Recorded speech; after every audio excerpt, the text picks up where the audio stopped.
We are live here on the block on 93.7 The Ticket. I am Jake Bachman. He is Eric Strickland, the Husker Hall of Famer, longtime NBA vet.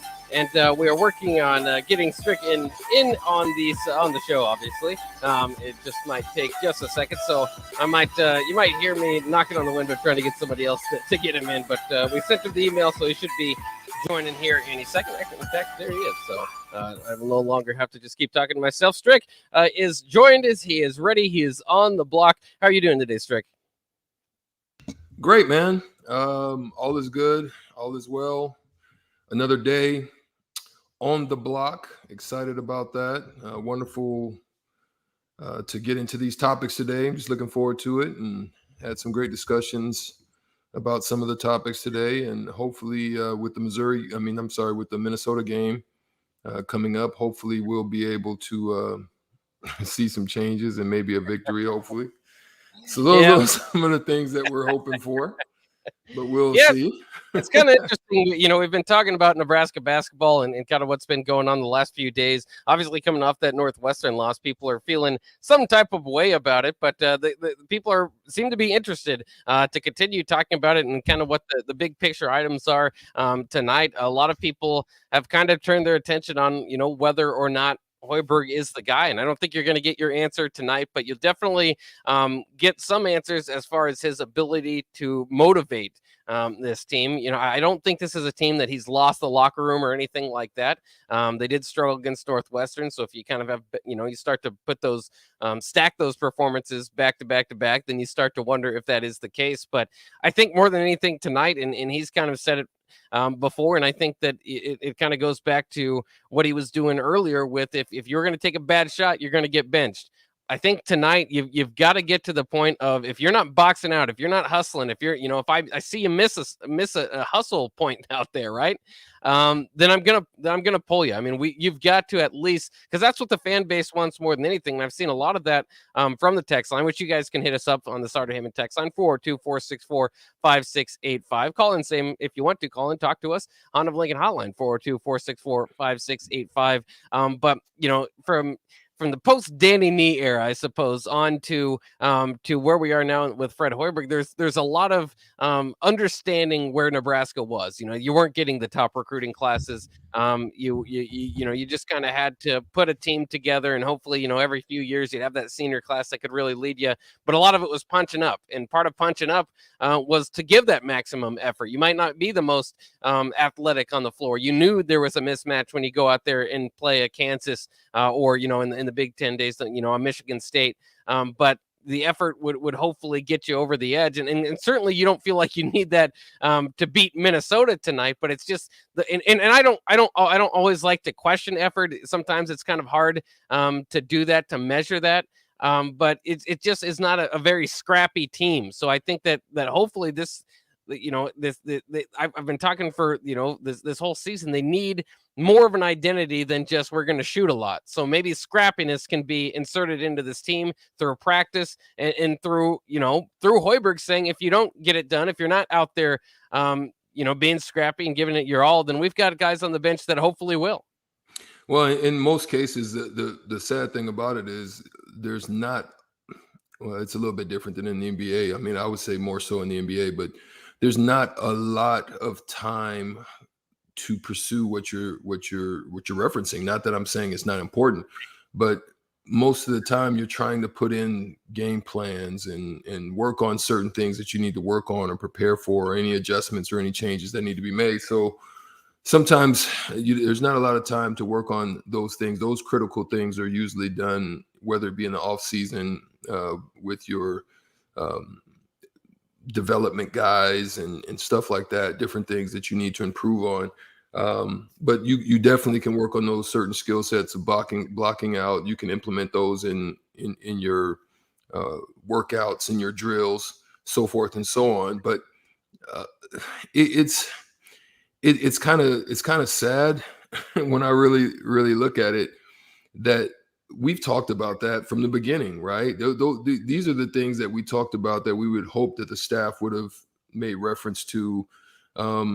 It's like a child, and I'm not saying none of the men are children, but what I'm saying is I'm just giving a reference in an analogy, in that if you allow a child to do a lot of things that you're not requiring of them as far as discipline wise, right?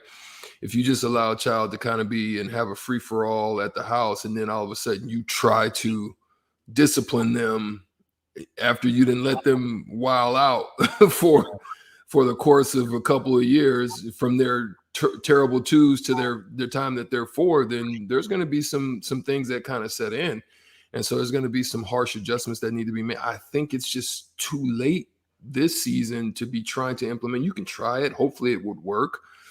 But you can implement what we talked about, not playing guys that don't want to put forth the effort and things like that, but trying to discipline them in this time. Sometimes it can be too late, because then at that point it becomes a conflict.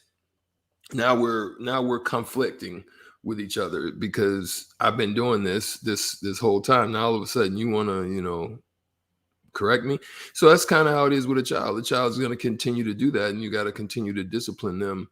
And maybe that could be the change that you can then begin to see what is needed and necessary in closing out this season to be able to make it worth something. I don't know if you can even say it would be worth something at this point, because you've seen just such bad play in so many different ways, and you see good play and there's so many inconsistencies that you're just like, you've kind of checked out at this point.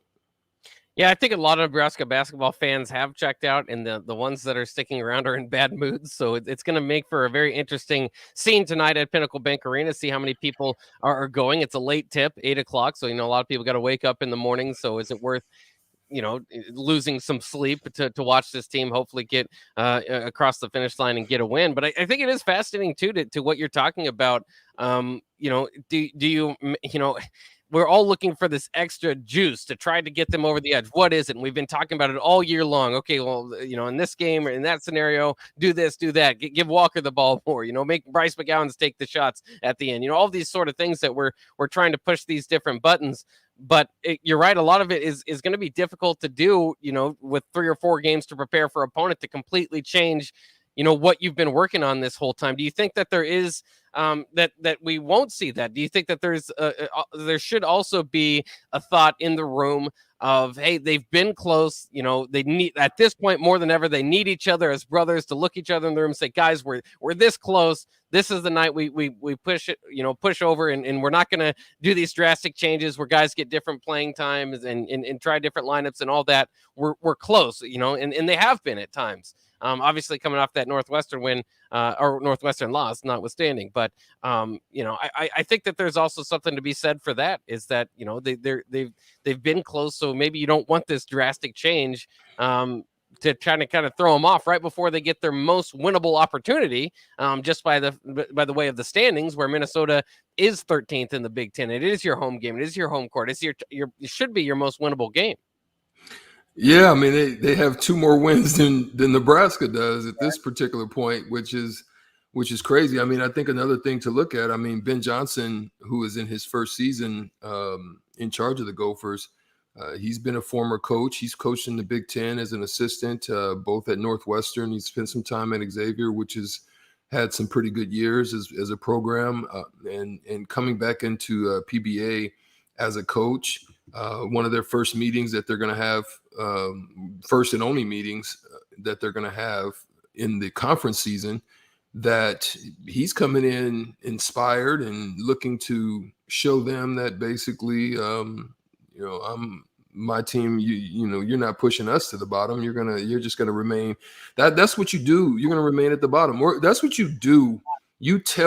That's how you inspire your team when you're going on the road. You tell them, you put a foot on their neck.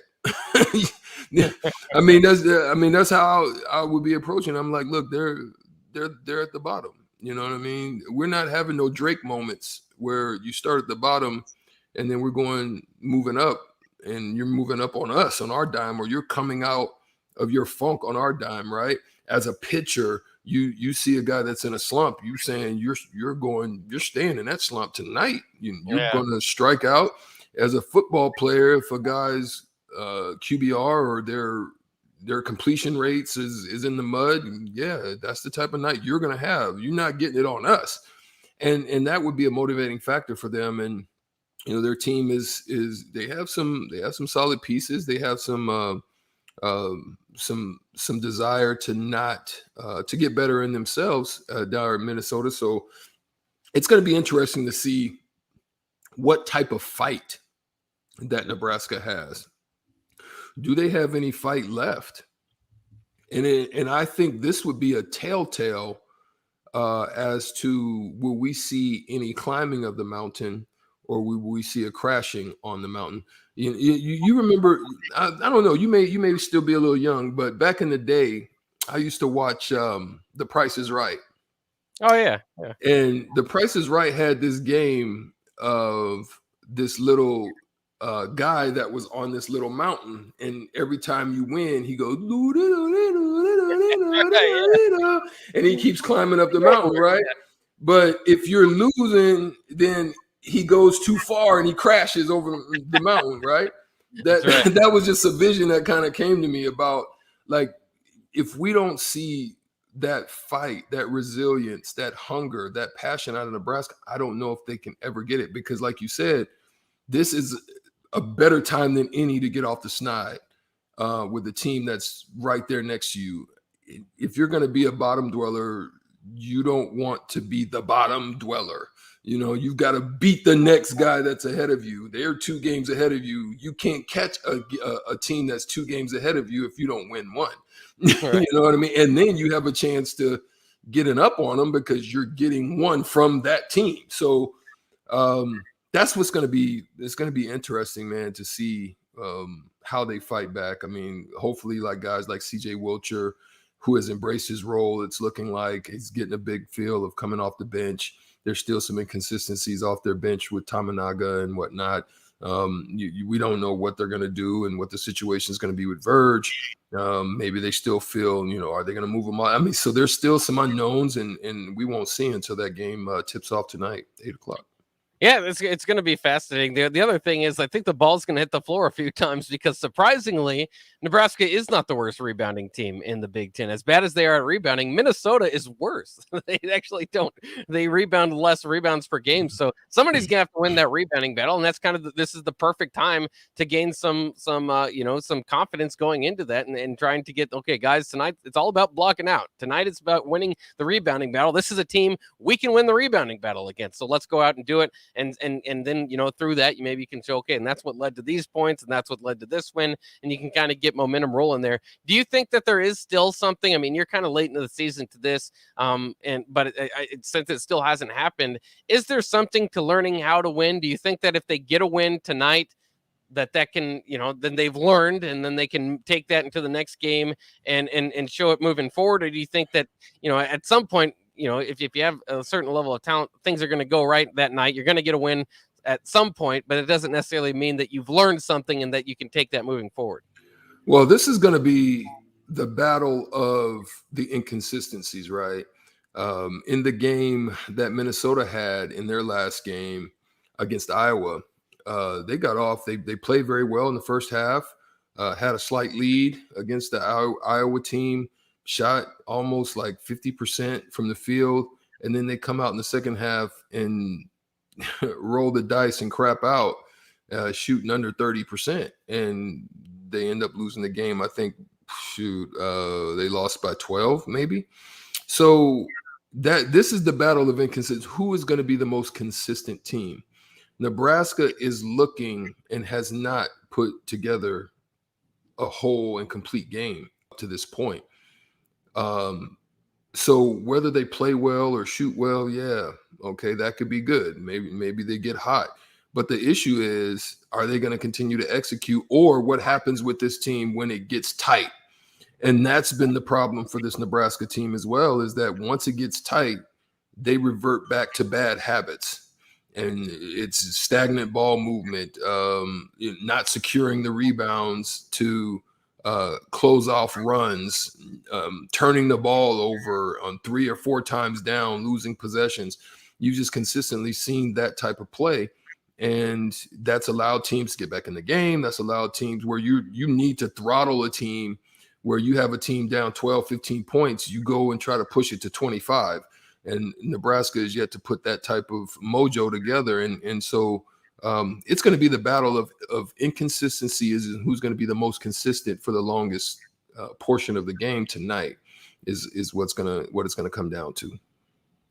And let's transition. We do have Evan Bland of the Omaha World Herald set to join us here in about 10 minutes. Before we get to that, there was some news in the Nebraska football program today. The Big Ten announced Nebraska at Rutgers will actually be played on a Friday night. It was scheduled for its usual, Saturday, and they haven't had a time set for it or whatever, but they've moved it now to Friday night. Of course, last time Nebraska played Rutgers, they played on a Friday night as well in December of 2020.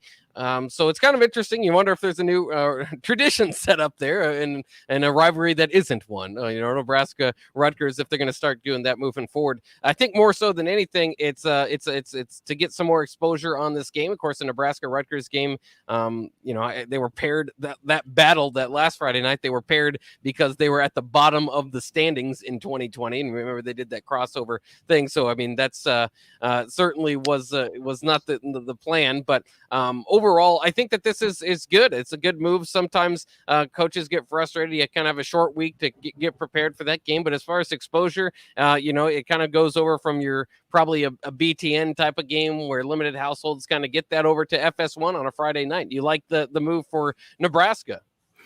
Well, it's interesting. I don't.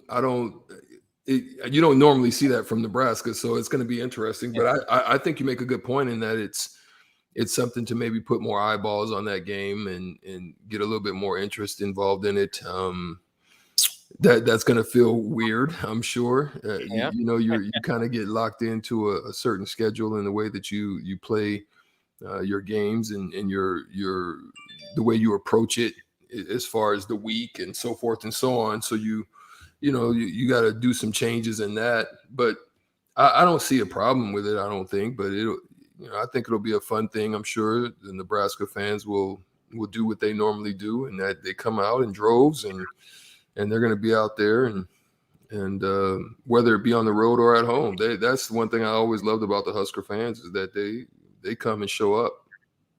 Yeah, and I love it again for the exposure part of it. In Nebraska's fan base and their brand still shines through. We saw last year a team that was just wasn't very good, and you could kind of see from day one. But they, you kind of got a national audience in week 0. You got 2 Big Ten, big noon kickoffs there on Fox with the Oklahoma and Ohio State game. I mean, big games on ESPN. So the brand is still very strong, and so you're not going to see that for a Nebraska home game. Nebraska, there's too much money made. They're not going to give up a home game and move it to a Friday night. They're not going to give up a home game to go play in Ireland, but they are able to do that with some of these away games. So it's kind of cool that Nebraska's brand kind of affords them these opportunities for these road games to get get more eyes on them, and so that's what you're seeing again. I think in this particular case, Rutgers doesn't sell out their home games on Saturday. Maybe we'll take a slight hit in attendance, perhaps. Maybe it won't. Maybe we'll keep going there on a Friday night, but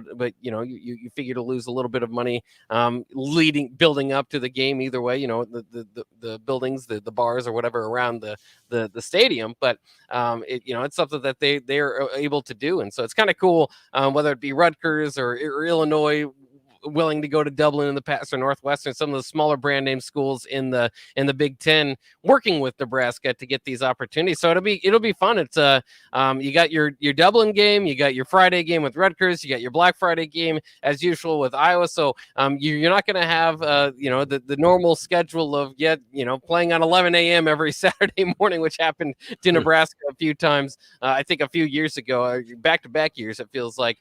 So at least they're going to change it up. I just love it. I mean, some people don't like that it would take a bit away from Friday night football, high school football. But I think for 1 week there, it's not too big of a deal, and people get pretty jacked up about it. And again, Nebraska Rutgers will not be lost in that week, which it would be on a normal Saturday afternoon.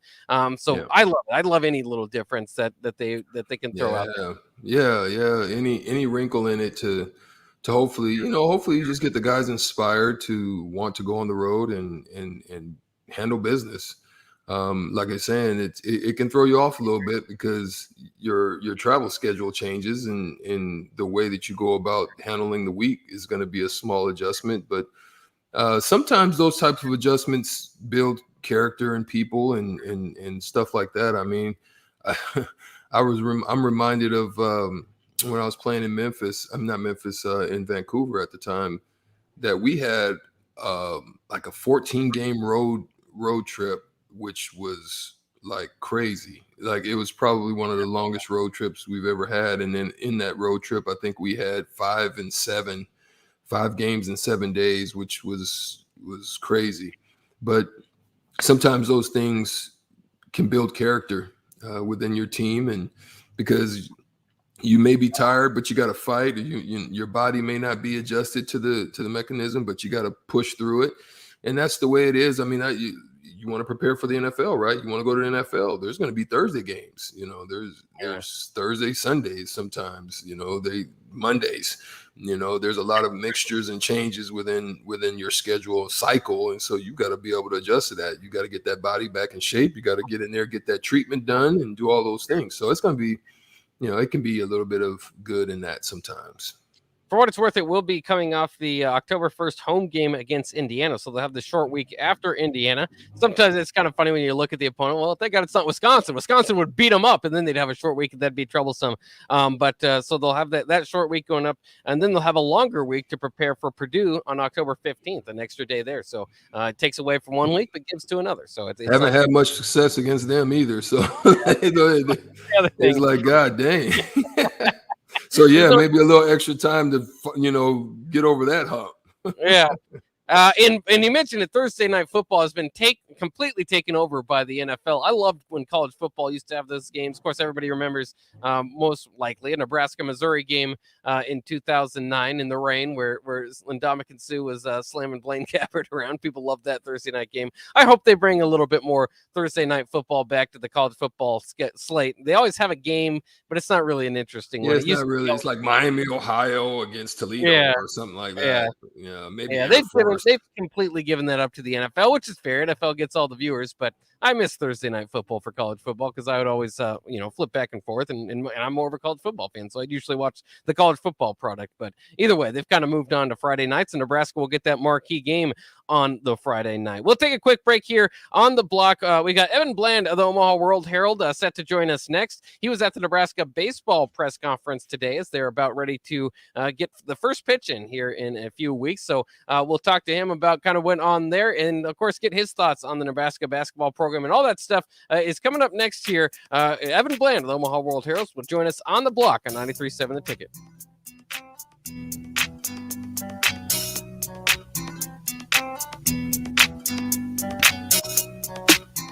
When it's really cold and your furnace goes out, the last thing you need is somebody who just wants a piece of your checkbook.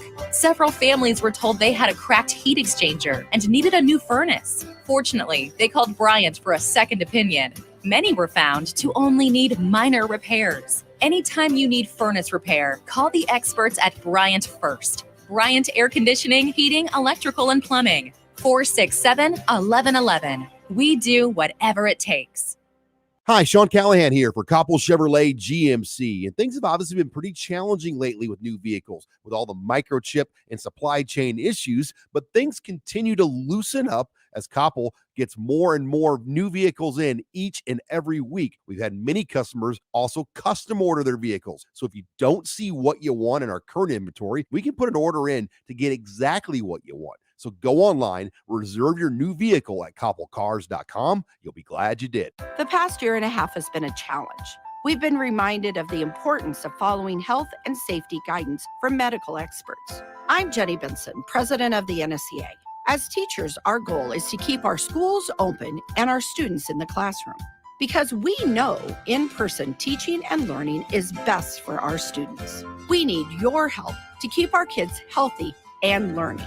Sponsored by the Nebraska State Education Association, aired by the Nebraska Broadcasters Association in this station. Fruitcakes are just for Christmas, right? Gosh, I feel sorry for you. I mean, what if we had done that with bacon? Bacon is only for breakfast. We'd never have bacon cheeseburgers. We'd never be able to save a salad by adding bacon bits. We'd never have Brinner. That's breakfast for dinner. Don't limit yourself. Fruitcakes for St. Patrick's Day. Fruitcakes for graduation. Fruitcakes for Thursday. Beatrice Bakery and Grandma's Fruitcakes are perfect for every occasion. Check them out in downtown Beatrice or online at beatricebakery.com. Welcome to our world of yum. Breakfast tacos, brisket tacos, pork tacos, chicken tacos. You hungry yet? I can keep going. Pork or chicken, queso nachos, queso mac and cheese, hatch mac burritos. Now you're salivating. Muchachos is Lincoln's premier New Mexico barbecue fusion restaurant, and you can't miss them in their bright blue building. Pair that great food with delicious coffee for breakfast and a variety of local and national beers on tap the rest of the day. Order your food online at yomuchacho.com or visit them in person at Muchachos on South 11th Street between L and K Streets. 93.7 The Ticket, Fox, KFXL weather, sponsored by John Henry's Plumbing, Heating, and Air Conditioning. Your NTV First Alert weather forecast tonight, partly cloudy, winds die down, overnight lows 24. Partly cloudy for your Thursday, warming up, highs near 60, windy again. Southwest winds gusting to around 30. I'm NTV Chief Forecaster 10,000 for 93.7 The Ticket and theticketfm.com. Mike Shaver here for Trek CBD. There's a lot of CBD shops opening up in Lincoln, but Trek CBD focuses on quality above all else. Their products are from local CBD company Nico Farms and are third-party laboratory tested. They have products that can help with stress, anxiety, pain, relief, and more, and have a wide selection of Delta 8, including Serene 8. Trek CBD is locally owned and operated. Go visit Scott or Shannon at their 84th and Highway 2 location or at 27th and S, or go online to Trek CBD with free delivery. Trek CBD. CBD done right. You need a place to watch the big game, but you don't want to host at your place, and you don't know what friend's house to invite yourself over to. Join 93.7 The Ticket at Buffalo Wings and Rings at 68th and O for Bengals Rams, and enjoy great food and drink, plus the chance to win great prizes. If you simply show up, you'll have a chance to win free prizes. You just have to be there when your ticket is called. What's better than great food, drinks, and prizes? Hang with us for the big game on Sunday, February 13th at Buffalo Wings and Rings, 68th and O. Hey, sports fans. Rico here with HIS Auto Care 70th and Van Dorn. Carfax recently awarded us as a top-rated auto service center for 2020, and Lincoln Choice Awards voted us as the 2021 top independent auto repair center. Call us at 402-488-8934 for superior service bumper to bumper. Mention this ad and get 7% off. Doesn't get any better than that. Rico for his Auto Care, 70th and Van Dorn. God bless you. Back to On the Block with Strick and Bock on 93.7 The Ticket and theticketfm.com.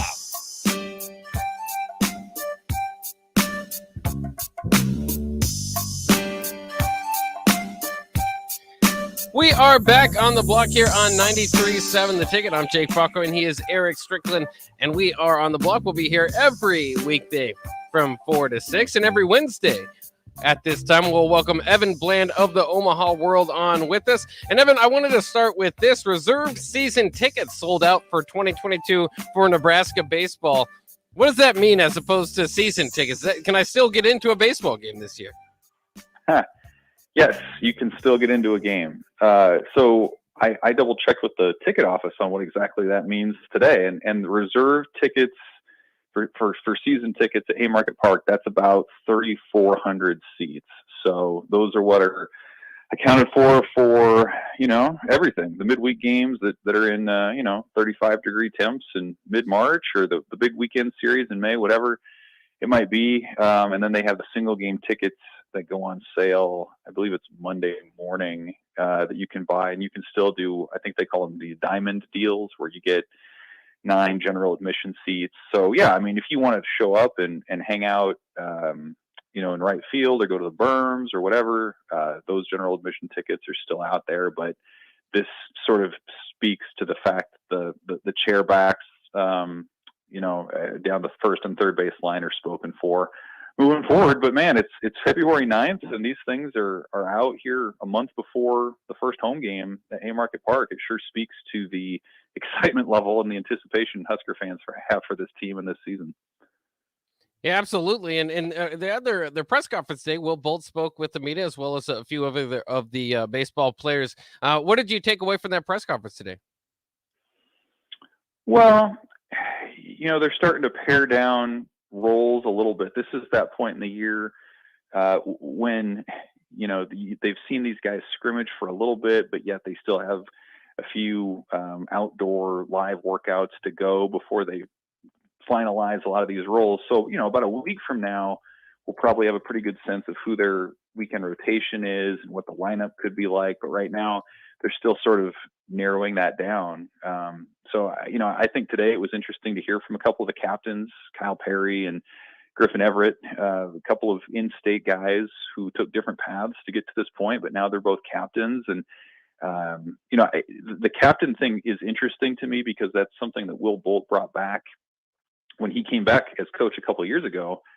He had been a player captain on the World Series teams, and then it just sort of went away in terms of the tradition and things that Nebraska baseball coaches wanted to do. But he brought it back, and it worked, I thought, really well last year with the captains that they had. Obviously, those players who are no longer here were a big part of the Big Ten championship and a big part of the success that team had. And so it's always fascinating to me to see what sort of the demographics of the captains are. And in this case, they have 3 in-state kids, like I mentioned with Perry and Everett and Shea Shanneman from Grand Island, but they also have a mix of starting pitchers and position players and difference of personalities, where you've got a guy like Kyle Perry who is extremely outgoing and sort of the vocal leader, and you have a guy like Everett who's much quieter and a lead by example type, and everything in between. So, I think Nebraska has shown that who those leaders are really helps set the tone for what the season's going to be, along with the staff. And so it's interesting to see, I think, the diverse set of personalities. And, I thought Perry said it pretty well today when he said, when you have 4 guys who are as different as those 4 are, and including Cam Chick, then when you look at the rest of the roster, 30-some guys, there's a pretty good chance that those 30-some guys are going to be able to relate to at least one of those guys in terms of their personality, in terms of who they might work with. So I think Nebraska is in a pretty good spot from a pure leadership standpoint going into the season. Hey, Evan, how you doing, man? Good to have you. Thanks for joining us on the block. Got a question, man, about, obviously rest in peace to Coach Sanders. Tell us a little bit about your thoughts on his legacy and the foundation that he's been able to build over the course of his tenure at Husker baseball there, and what's your thoughts about him? Yeah, I think in the big picture, maybe the casual fan would sort of remember Sanders as the guy before the guy, right? Like he was succeeded by Dave Van Horn, and that became, Nebraska baseball became a national power, a national brand after Sanders left. But, for 20 years, it was John Sanders, it was the Huskers, and it was, Buck Belzer Field and Big 8 baseball and in February temperatures and all kinds of different conditions from what fans and followers are accustomed to seeing today. And so, Sanders, if you look back on his career, he was, he had a really strong early part of his tenure. I think he topped 40 wins in 7 of his first 8 seasons. He went to 3 regionals, which at the time was a little bit harder to do and something Nebraska baseball hadn't really done any of to that point. You look at some of the players that he brought in, whether that was Darren Erstad, who of course was the number 1 overall pick in the mid 90s, an outfielder like Paul Myers, who was an All-American, or you can kind of go down the line. They had some talent. It just never translated in the 90s into the sort of wins they wanted to get. But talking with players, Sanders was a guy who, he was a big physical person. He was a big personality. He had a big laugh. I think sort of the universal sentiment about him from people who played for him was that, he was a tough coach, but at the same time, he wasn't afraid to show his human side and to have a laugh, or to bring his family to the ballpark when they were going through things.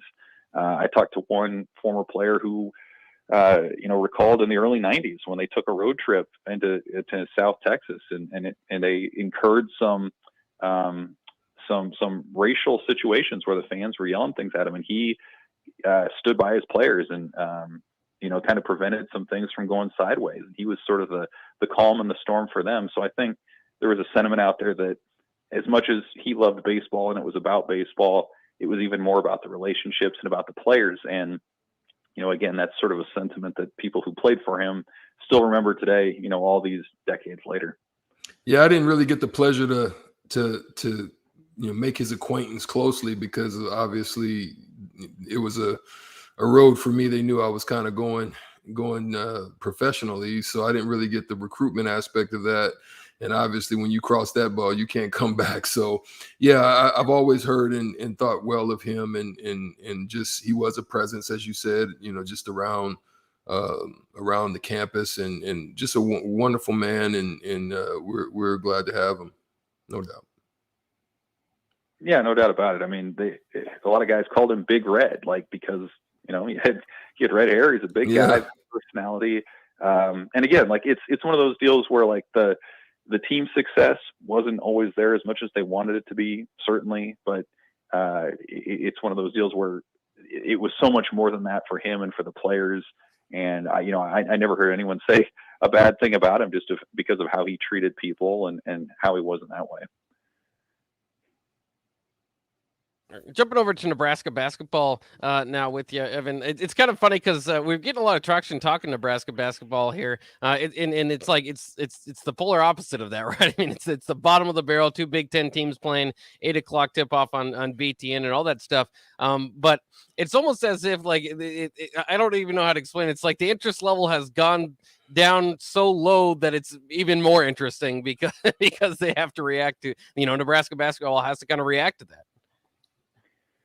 Yeah, true. I mean, this game, I think on paper, you'd call it the most winnable game they have left on their schedule. So, I think there is value in ending the over and getting off of that specter of 0-20. I mean, that's obviously not something that you want to be a part of. And even just a little bit of a relief, I think, could go a long way for a team that's, when they've played well, they haven't closed. When they haven't played well, they've gotten blown out and have had energy issues. So, I don't know that what they do against Minnesota or the rest of the year really will change people's opinion on the team. But man, just a little bit of relief could be helpful, right? Because I think I was thinking about this the other day. Like if you're a bad basketball team, it's almost the worst sport to be really bad in, because football, it's sort of a once a week deal. Baseball, a lot of that can kind of go under the radar and get kind of goofy. Basketball, man, it's like 2 or 3 times a week. It's this constant indictment on the program and frustration, and all these emotions get stirred up anew. And so, yeah, I mean, again, I don't think what happens tonight or quite honestly, the rest of the season is going to change what people think. I mean, I think this season sort of is what it is, but at the same time, you got to feel for the people that are involved, for the fans that are still emotionally invested, those hardy souls out there. And certainly, the players and coaches, just to get a little bit of a break and at the very least, avoid being on the wrong side of history when it's all said and done. Evan, big game coming up this weekend, man. What's your thoughts and how do you view who has the advantage in this upcoming Super Bowl?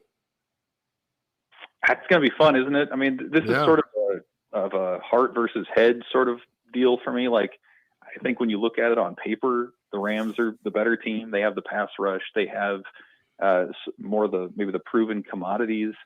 But then on the other side, you've got Cincinnati, who just sort of feels like this team of destiny right now with what Joe Burrow's doing and some of their skill guys.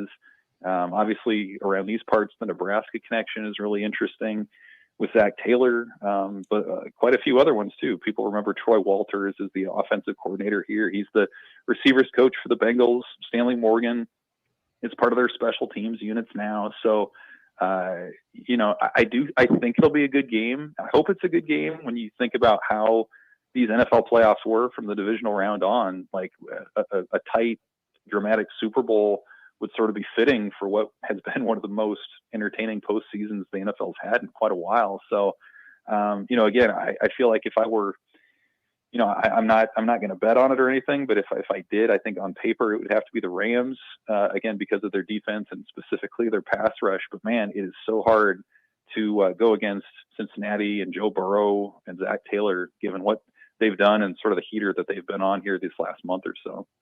Excellent stuff once again from Evan Bland of the Omaha World Herald. Evan, thanks for joining us on the block today. We'll catch up with you next week. Pleasure, guys.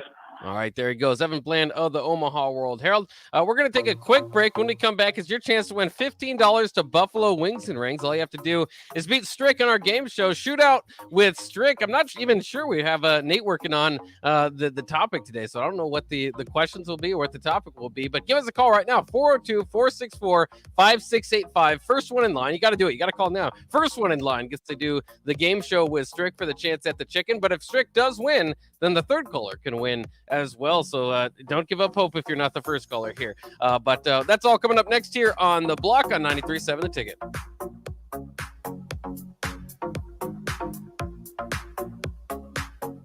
Mike Shaver here for Trek CBD. There's a lot of CBD shops opening up in Lincoln, but Trek CBD focuses on quality above all else. Their products are from local CBD company Nico Farms and are third-party laboratory tested. They have products that can help with stress, anxiety, pain, relief, and more, and have a wide selection of Delta 8, including Serene 8. Trek CBD is locally owned and operated. Go visit Scott or Shannon at their 84th and Highway 2 location or at 27th and S, or go online to Trek CBD with free delivery. Trek CBD done right. Hi, Sean Callahan here for Koppel Chevrolet GMC. And things have obviously been pretty challenging lately with new vehicles, with all the microchip and supply chain issues, but things continue to loosen up as Koppel gets more and more new vehicles in each and every week. We've had many customers also custom order their vehicles. So if you don't see what you want in our current inventory, we can put an order in to get exactly what you want. So go online, reserve your new vehicle at koppelcars.com. You'll be glad you did. Gentlemen, Valentine's Day is just around the corner.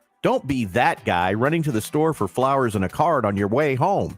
Hey, Rick Heyman here from Sartor Heyman Jewelers. We have great Valentine's gifts in store now, and if you spend $99, we'll throw in a free bouquet of a dozen roses. Give her what she really wants this year, and let us do the rest. Sartor Heyman Jewelers, your hometown jeweler since 1905 in Lincoln and Grand Island. Online at sartorheyman.com. They say one great thing leads to another, and that's especially true when you visit a Great Clips salon. When you sit down for a haircut with the skilled and friendly stylist at one of our thousands of convenient Great Clips locations, they'll not only make your hair look great, they'll make you feel great too. And that's something you can't help but share with the world. Download our online check-in app today and opt in to get a ready next text when you're up next. Great Clips. It's gonna be great. When it's really cold and your furnace goes out, the last thing you need is somebody who just wants a piece of your checkbook. Several families were told they had a cracked heat exchanger and needed a new furnace. Fortunately, they called Bryant for a second opinion. Many were found to only need minor repairs. Anytime you need furnace repair, call the experts at Bryant first. Bryant Air Conditioning, Heating, Electrical, and Plumbing. 467-1111. We do whatever it takes. You hear that? That's the sound of extremely tender and delicious beef from certified Piedmontese. Prime grade tenderness with a fraction of the fat and calories of normal beef. It's Nebraska-raised product and the official beef of Nebraska Athletics. Change the way you buy beef today at the Mercado by Certified Piedmontese, just north of 84th and Havelock, or at cpmercado.com. Breakfast tacos, brisket tacos, pork tacos, chicken tacos. You hungry yet? I can keep going. Pork or chicken, queso nachos, queso mac and cheese, hatch mac burritos. Now you're salivating. Muchachos is Lincoln's premier New Mexico barbecue fusion restaurant, and you can't miss them in their bright blue building. Pair that great food with delicious coffee for breakfast and a variety of local and national beers on tap the rest of the day. Order your food online at yomuchacho.com or visit them in person at Muchachos on South 11th Street between L and K Streets. Herrick Services takes this time to wish everyone a happy and healthy Valentine's Day celebration. There are a lot of daily battles that everyone faces, and in all of our busy lives, it's vital to make sure your significant other is a top priority. This important message comes to you from Bart, Mike, and the folks at Herrick Services, your vending specialists here in Lincoln. Their quality service and expertise has earned them a fine reputation. That's Herrick Services, on the air because they care.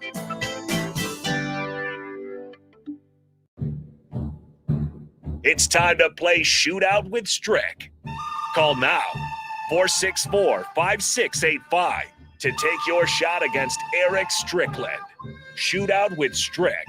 Brought to you by Buffalo Wings and Rings. Time to play the game!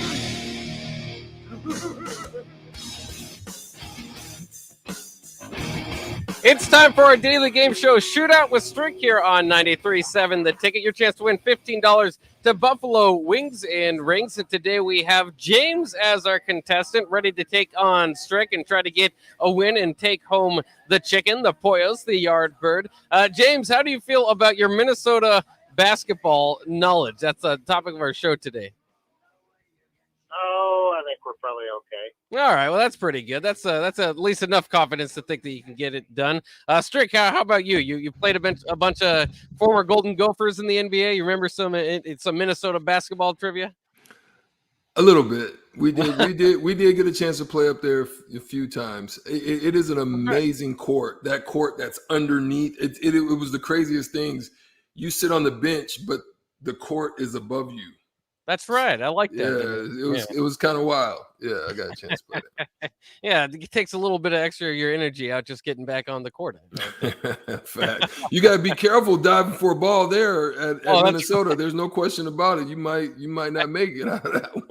I like that. I like the extra elements you got to worry about. Even like last night, Arkansas, when they beat Auburn, they beat the number one team of the nation. They started like right when the game ended, like the lights turned off and there were like fire coming out of everywhere. It's like, man, there's different elements around here. But let's get into the game.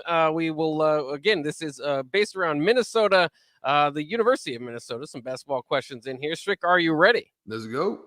All right, 3. I got to turn it down a little bit or it'll blast our ears. All right, 3, 2, 1. Minnesota's colors are maroon and what? Gold or black?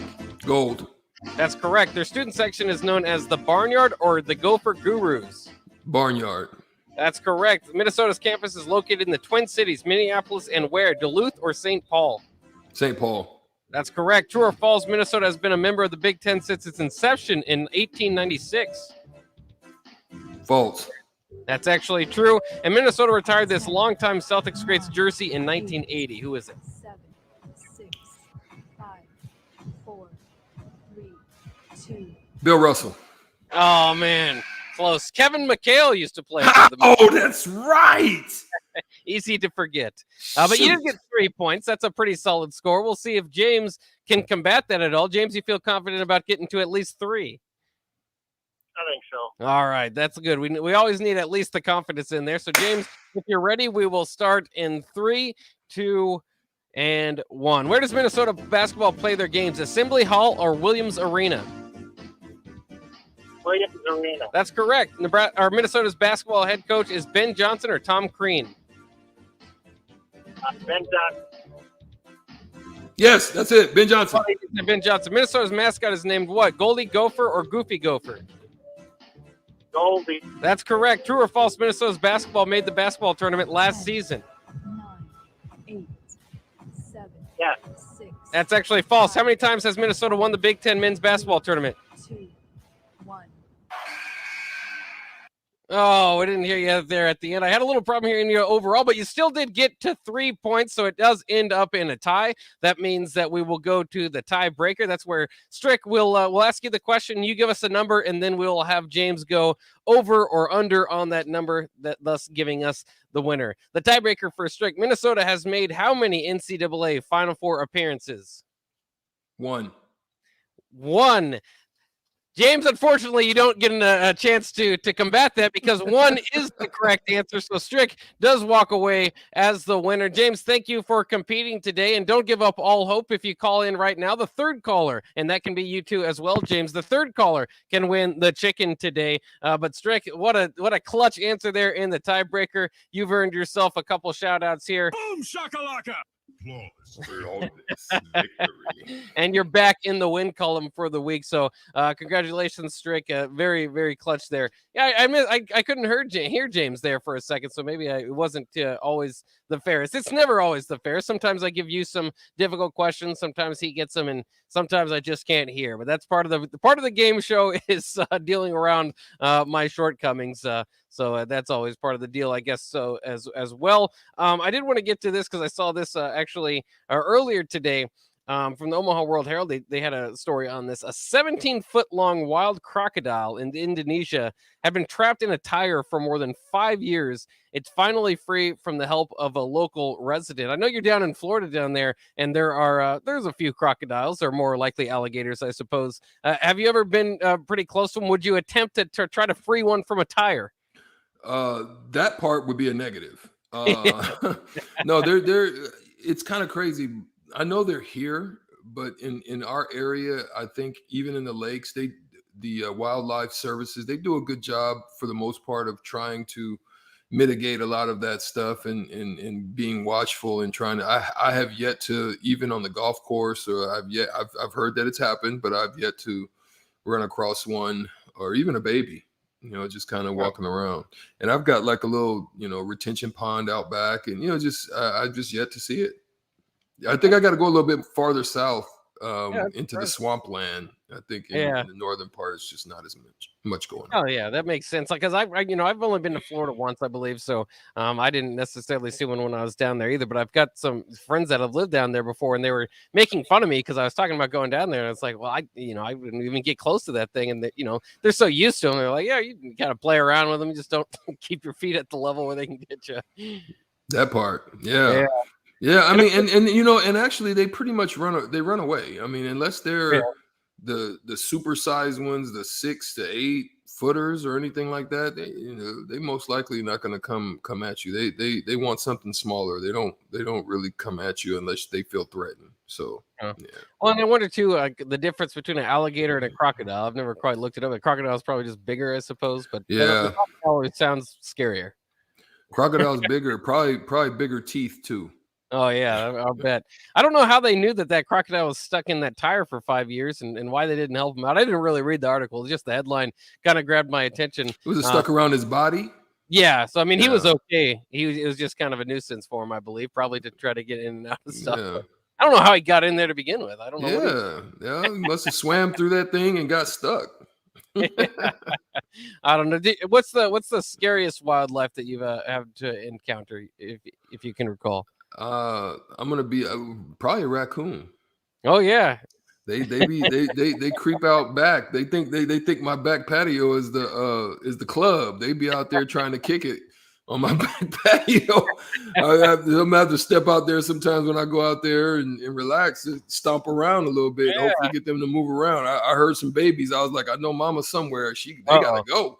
Yeah, they don't play. I mean, actually, they're aggressive as heck. These little raccoons. I mean, they'll come at you. That's what's. I leave them alone.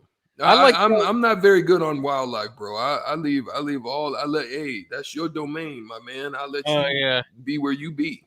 Yeah, we have quite a few raccoons around here too. I usually see them in my neighborhood jumping out of the sewers and stuff. And then foxes have been kind of taking over Lincoln over the last couple of years, so I kind of see them ever so often too. I've learned about raccoons though, and I don't think it's here in Nebraska. I've seen coyotes in Texas. Yeah, they've been on. I've actually seen them on the golf course. That's real scary. A couple times. Yeah, those coyotes. Yeah, but those raccoons, though, I've heard that you can keep them as pets, and when you do, not in Nebraska, but there's certain states where you can keep them as pets.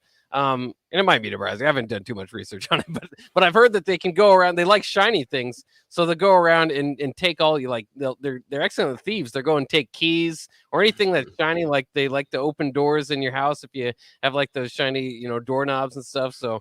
If you're kind of thinking about getting a gang of thieves, maybe start breeding some raccoons. It might do you some good there. They can go and get a bunch of keys for you. Oh, that's hilarious! A gang of thieves. Just send them out to get the work done if you want the work done, right? That's right. Yeah, I don't know. I don't think I've I've been to like Colorado a few times. Had moose come up pretty close to my car and stuff like that, so that's kind of scary at times. But I don't think I've had too much of a bad encounter with wildlife either. So far. Do you think like a kangaroo? If you ever came across one, would you go toe to toe with a kangaroo? Yeah, I don't know. I feel like I've seen them before, like right when they're threatening this guy's dog, and he goes out and punches the kangaroo or whatever. I don't know. Maybe I'd try to tackle him. I don't think he would see that coming. I don't want to go. I don't want to get in a boxing match with him. I feel like he's practiced that more than I have. Yeah, he'll rope a dope you 1 or 2 times. Oh, yeah, I know. Give Yeah, you a 2-piece chicken wing. You want some chicken? He'll give you a 2-piece.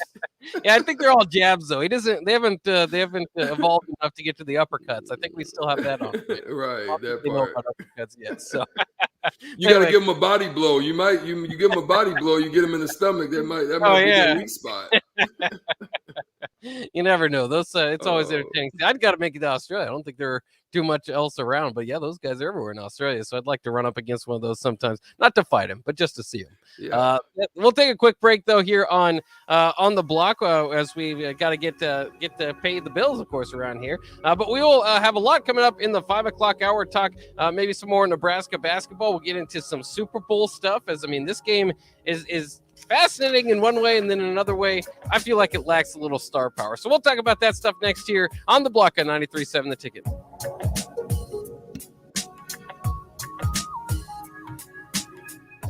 $93.7 The Ticket. Fox KFXL weather. Brought to you by Bryant Air Conditioning, Heating, Electrical, and Plumbing. Your NTV First Alert weather forecast tonight. Partly cloudy, winds die down. Overnight lows 24. Partly cloudy for your Thursday, warming up. Highs near 60. Windy again. Southwest winds gusting to around 30. I'm NTV Chief Forecaster 10,000 for 93.7 The Ticket and theticketfm.com. Here's to days spent roaming and to sleeping beneath the stars, to casting another line and letting time float by. From Shadron State Park to Indian Cave State Park and every recreation area, historical, and state park in between. Here's to your adventures, your memories. Here's to 100 years of your Nebraska state parks. Plan your next trip today at nebraskaparks100.org. Sponsored by Nebraska Game and Parks. Aired with the Nebraska Broadcasters Association and this station. Herrick Services takes this time to wish everyone a happy and healthy Valentine's Day celebration. There are a lot of daily battles that everyone faces, and in all of our busy lives, it's vital to make sure your significant other is a top priority. This important message comes to you from Bart, Mike, and the folks at Herrick Services, your vending specialists here in Lincoln. Their quality service and expertise has earned them a fine reputation. That's Herrick Services, on the air because they care. Hi, Sean Callahan here for Koppel Chevrolet GMC. And things have obviously been pretty challenging lately with new vehicles, with all the microchip and supply chain issues, but things continue to loosen up as Koppel gets more and more new vehicles in each and every week. We've had many customers also custom order their vehicles. So if you don't see what you want in our current inventory, we can put an order in to get exactly what you want. So go online, reserve your new vehicle at koppelcars.com. You'll be glad you did. You need a place to watch the big game, but you don't want to host at your place, and you don't know what friend's house to invite yourself over to. Join 93.7 The Ticket at Buffalo Wings and Rings at 68th and O for Bengals Rams and enjoy great food and drink, plus the chance to win great prizes. If you simply show up, you'll have a chance to win free prizes. You just have to be there when your ticket is called. What's better than great food, drinks, and prizes? Hang with us for the big game on Sunday, February 13th at Buffalo Wings and Rings, 68th and O. There's no better way to spark a child's imagination than to get lost in the adventure of a good book. I'm Jenny Benson, president of NSEA. Working together, parents and teachers can help every child succeed. You can help by reading to your child and let your child read to you. Encourage reading in your home and make it a priority. Make reading fun and a time that you and your child look forward to spending together. Sponsored by the Nebraska State Education Association, aired by the Nebraska Broadcasters Association and this station.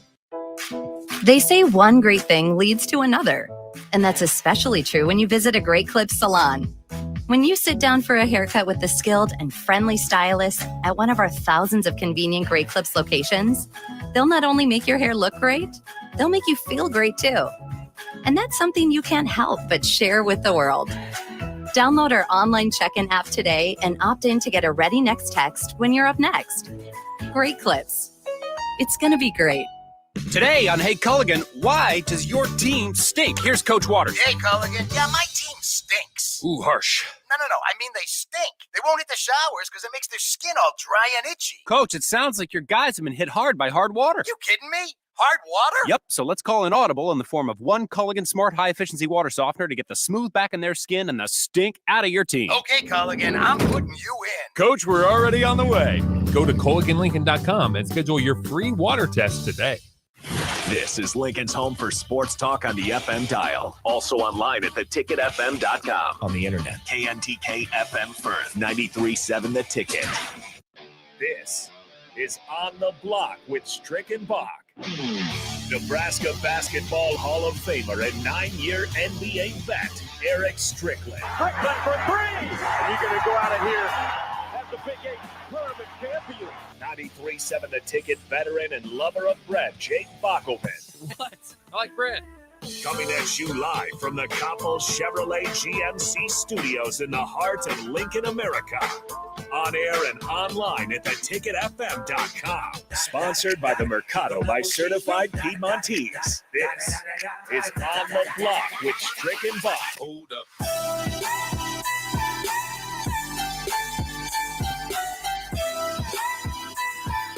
Welcome back on the block for the second hour. Thank you for joining us tonight. We've got some big things happening. Obviously, the weekend is on the way. This won't be the last time we probably have a discussion about the Super Bowl upcoming, but we're going to touch on it and start the conversation tonight. And then also, we may get into a little bit more Husker talk and trying to figure out what they have to do to get off the schneid tonight at 8 p.m. against the Minnesota Gophers there at PBA. So, Jake Bockelman, Eric Strickland, thank you for joining us on the block with Strick and Bock at 93.7 The Ticket, theticketfm.com. So, Bock, when the playoffs begin, man, the regular season records are thrown all out the window. Something that you would need to know about this LA Rams team and Cincinnati Bengals team is that neither one of them totally dominated their conferences. Both of them finished in their conference in the AFC and the NFC as the 4th seed.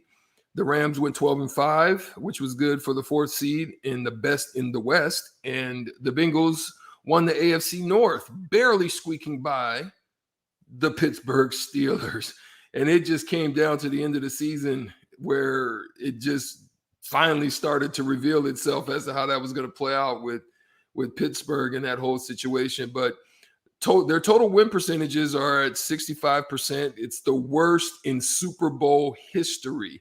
They're having a cumulative record of 22-12 this season. So as a result of this particular Super Bowl, the matching of the 2-4 seeds, which will be tied for the highest combined seeding since 1975, where that matchup was the Steelers versus the Packers.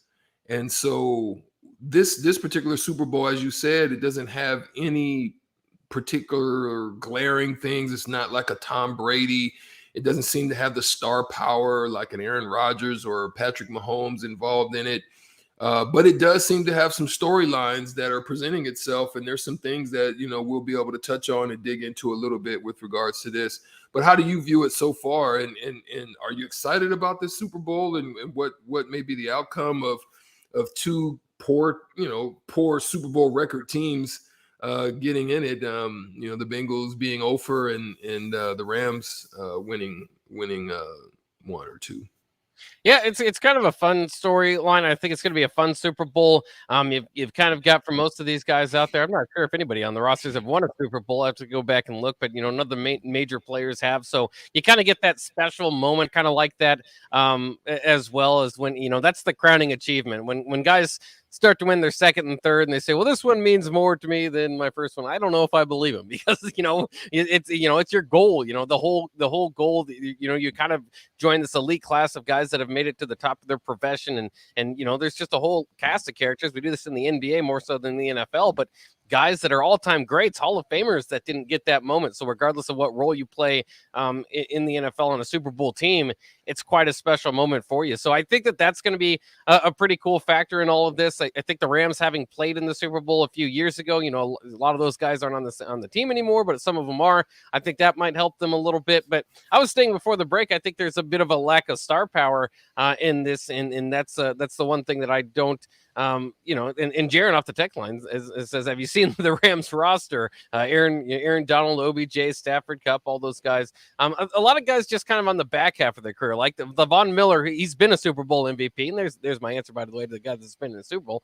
He's been a Super Bowl MVP, but he's kind of, you know, he's in the back half of his career. OBJ, his star isn't shining as brightly as it once has. I'm not saying there aren't any stars. I mean, I think that there are some guys there, but I'm talking about more long-term, all-time, like, you know, if you win this, does this push you, you know, into this class over this guy? And we've kind of got spoiled with that with the Tom Brady's and talking about Aaron Rodgers or Drew Brees and those guys, and moving up. And a lot of this does revolve around the quarterback. And that's kind of where I first and foremost think, like, you know, does this kind of move Matt Stafford into a different category, I suppose, if he wins this one? And I think it does to a degree, but you're not talking about a top 10 argument. Greatness, right? Yeah, you know, all-time great. You're just kind of thinking, okay, now he's a Super Bowl winning quarterback, still only has one Pro Bowl in his career. So, you know, and he puts up numbers. We all know what happened in Detroit. He got Detroit to the playoffs a few times. So an impressive career, not trying to talk it down. He's just, you know, it's just not,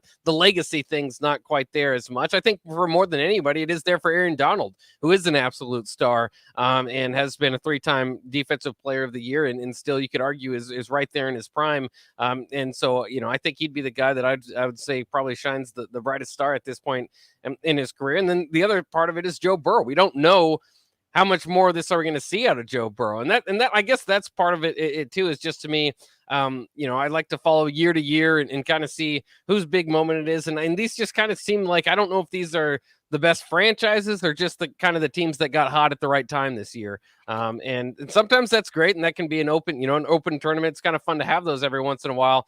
But I've always said, I like college football, I like college basketball when the powers are great and you have like historical arguments and they're swinging at each other, and, you know, neither of them feel like neither fan base feel like they're going to give an inch in this game.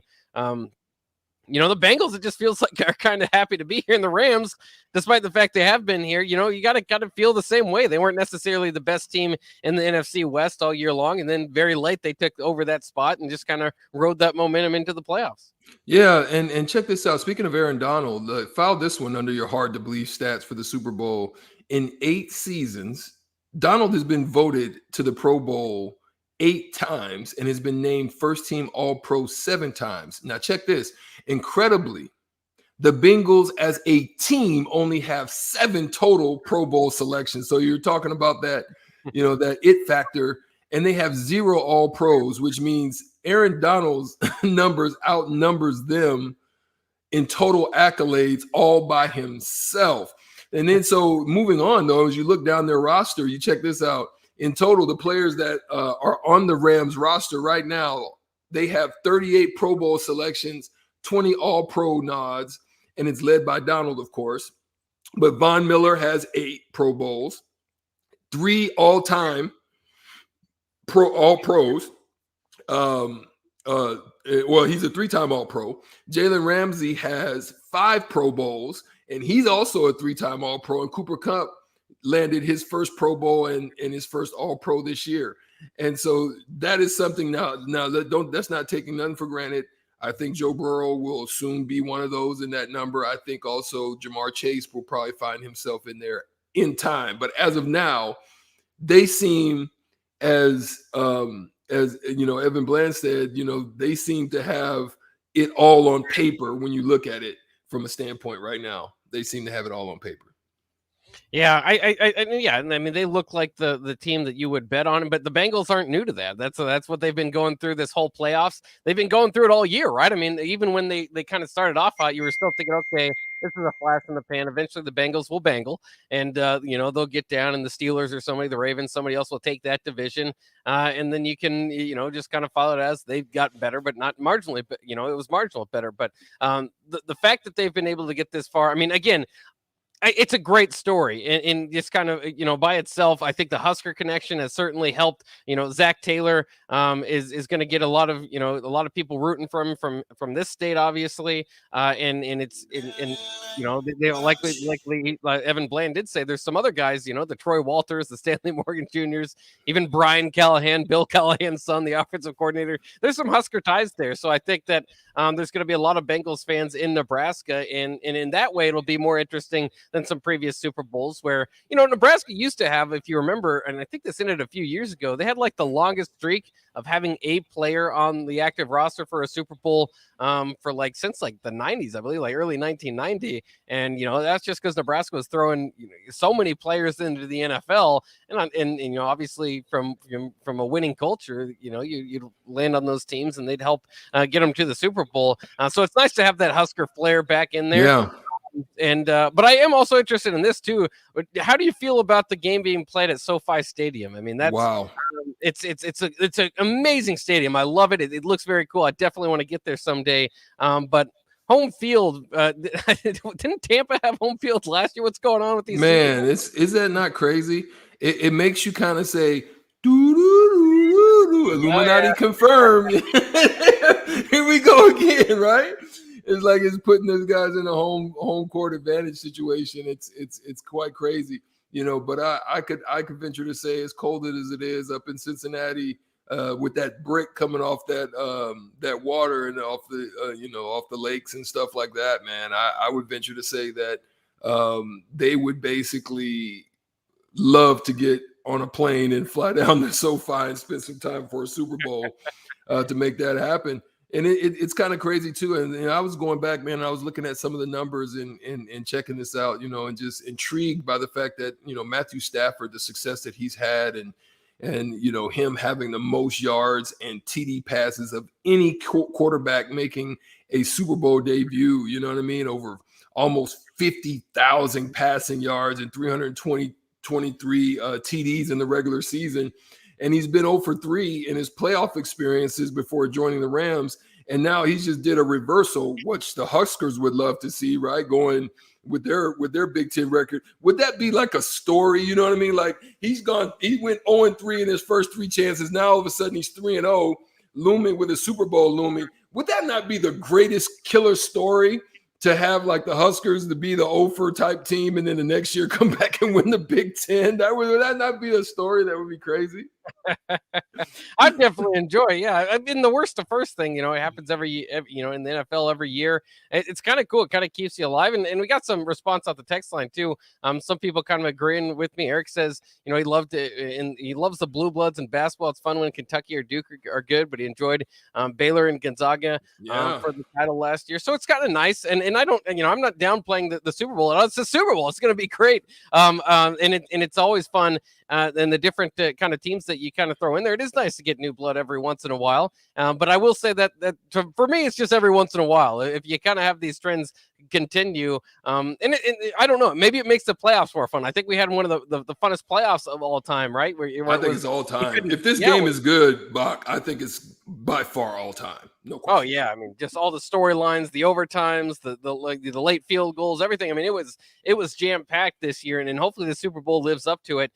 So you could complain a bit about maybe not having higher stakes as far as legacy on the line, but it also could be the start of something, and that's something that I'm interested in. Is this team we've talked about, the Bengals don't have a whole lot of accolades. Jamar Chase is 21 years old. Joe Burrow's in his second year in the league. Zach Taylor is a young head coach. All these guys kind of coming together they're kind of the opposite of the Rams, right? The Rams are just a group of all-stars kind of thrown together, at certain points, some of them aging or whatever, but, meeting up in Los Angeles, and Cincinnati seems to be kind of ahead of their time before they're getting all these accolades. But you wonder if this could be more than just a one-year appearance for the Bengals, if this is going to be something to look out for, a team to look out for in the future.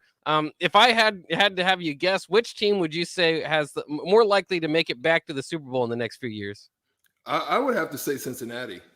because they can only grow from what they have. I mean, they have great youth on their team, and they've got them at those quality positions, right? Both at the quarterback position, the wide receiver position with Jamar Chase. Then they've got T. Higgins. Obviously, they're gonna continue to try to keep that or find somebody to continue that 1-2 combination, and then the running game with Mixon. I mean, if they that's a 1-2-3 combination, that's reminiscent of what the run that the Cowboys used to have with Aikman and Emmitt Smith and then you had Michael Irvin, right? So to have that base and to start that foundation with that type of look with you, that bodes well for a significant future, as long as they keep their defense and they're able to make some upgrades with what they're able to do in their off seasons and they make quality. You got to make quality picks. If they do that, that's the case. It's crazy that it seems to me that the Rams are looking like they're starting to be a destination place for people, right? They where they're able to get people to want to come, and the addition of SoFi, which is a tremendous stadium, is something to draw into. And it's crazy how it shifted, right? Because it used to be the Cowboys, right? When Jerry built Jerry's World, you thought they were just going to take over, but now it just seems like that's not the case. I'm waiting for the Kansas City Chiefs to do something significant, but I don't know. They've got so much history with Arrowhead and the way that stadium is. I don't know if they'll make a change, but I think some of these cold stadiums need to go ahead and stop playing and throw a roof on top and let's get it. Let everybody want to come out there. I don't know if I want to go to the Tundra, man. I don't think I have any. I don't care. I don't care what time of the season is. I don't want to be in that tundra cold. I don't want no parts of that. Yeah, it's fascinating too. And by the way, we're getting some response too after now 2 teams the last couple of years making it to the Super Bowl. The host cities making it there. We had somebody do some research and found out the Cardinals are hosting next year. I'm a Cardinals fan. That must mean they're going to the Super Bowl. So shoot, ain't no telling with Kyler Murray. Cutting everybody off with who's going to be the quarterback to take them there. I don't know. No, I'm just playing. I'm not saying that's the case. That's speculation. But there is something that is that's out there, Bock, that I wanted to throw out. Right? This is one of the only times in a long time that 2 NFL number 1 quarterbacks are going to meet in a Super Bowl. It is a very rare thing that's happened. You would think that it would happen more often. The last time that it happened was in 2016 when the 2 overall number 1s of Peyton Manning and with the Broncos and Cam Newton, they met in Super Bowl 50. So this will be the first time that 2 number 1s are going to meet. Stafford was drafted in 2009, 11 years later. Here comes Joe Burrow in 2020, and they're going to go head to head. Who do you think is the nod in this game? And I think Joe Burrow's it's like the fastest to get there in his second year as far as from the number 1 position. So that is fascinating. We spend so much time looking at the NFL draft and thinking that number 1 pick changes the landscape of the league a lot. But, there's a lot of guys that it doesn't quite get there, even if they have very good careers. I kind of look through the guys since Stafford. You have Andrew Luck.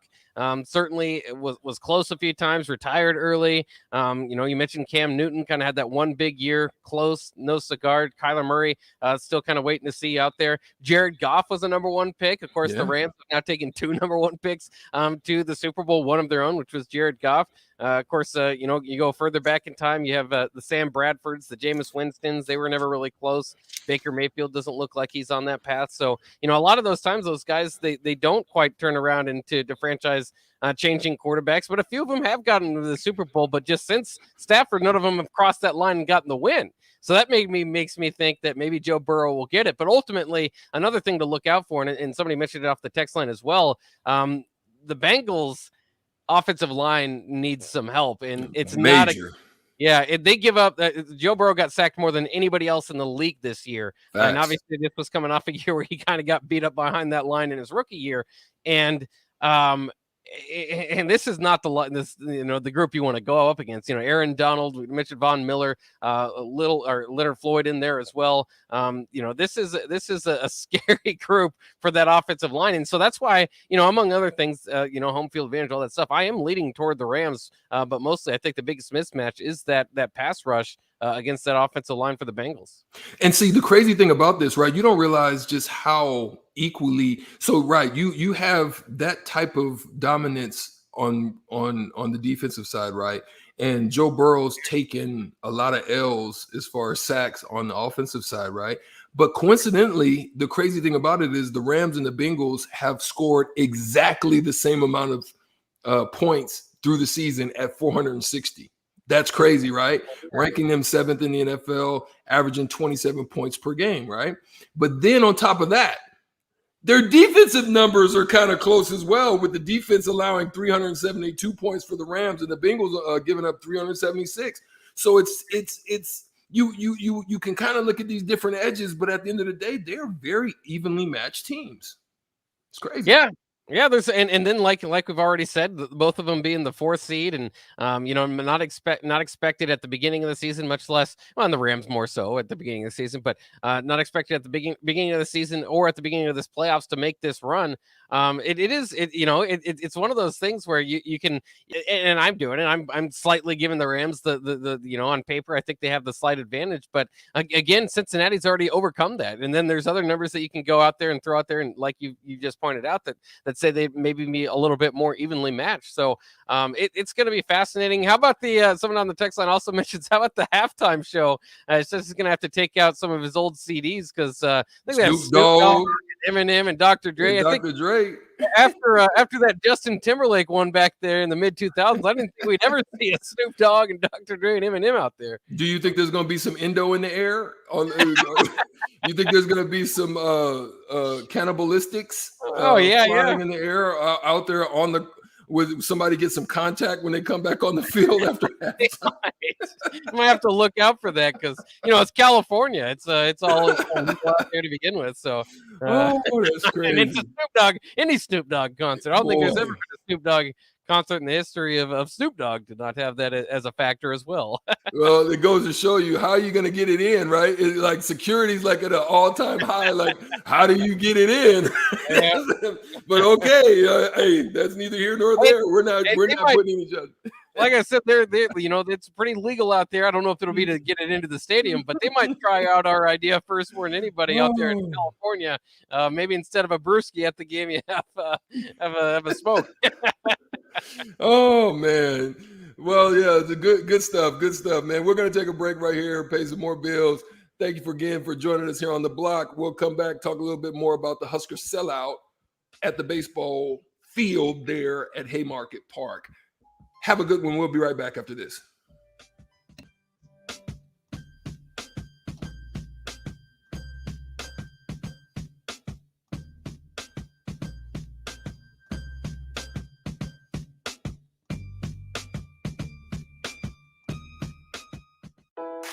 They say one great thing leads to another, and that's especially true when you visit a Great Clips salon.